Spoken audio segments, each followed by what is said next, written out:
Chia seeds ನೋಡೋಕೆ ಸಣ್ಣದಾಗಿದ್ರೂ ಆರೋಗ್ಯಕ್ಕೆ ತುಂಬಾ ಲಾಭಕಾರಿ.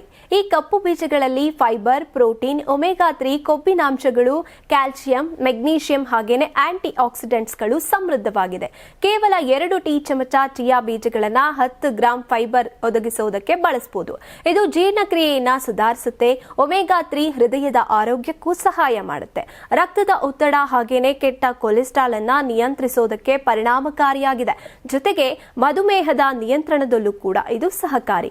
ಆದರೆ ಎಲ್ರಿಗೂ ಚಿಯಾ ಸೀಡ್ಸ್ ಸುರಕ್ಷಿತವಲ್ಲ. ತೆಳುವಾದ ರಕ್ತ ಅಥವಾ ರಕ್ತ ಹೆಪ್ಪುಗಟ್ಟುವಿಕೆ ಸಮಸ್ಯೆ ಇರುವವರು ಪ್ರತಿದಿನ ಸೇವಿಸಬಾರದು. ಹಾಗೇನಾದ್ರೂ ಮಾಡಿದ್ರೆ ಕಡಿಮೆ ರಕ್ತದೊತ್ತಡ ಇರುವವರು ಹೆಚ್ಚು ಸೇವಿಸಿದ್ರೆ ತಲೆ ತಿರುಗುವಿಕೆ ಹಾಗೇನೆ ಆಯಾಸ ಅನುಭವಿಸಬಹುದು.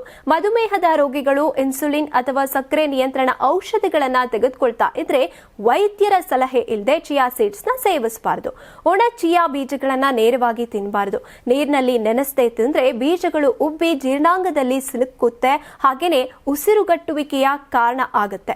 ಆದ್ರಿಂದ ಚಿಯಾ ಬೀಜಗಳನ್ನ ಕನಿಷ್ಠ 30 ನಿಮಿಷ ಅಥವಾ ರಾತ್ರಿ ನೀರಿನಲ್ಲಿ ನೆನೆಸಿಟ್ಟು ಸೇವಿಸೋದು ಉತ್ತಮ. 1 ಚಮಚದಿಂದ ಪ್ರಾರಂಭಿಸಿ 1 ರಿಂದ 2 ಟೀ ಚಮಚದವರೆಗೆ ಹೆಚ್ಚಿಸಬಹುದು.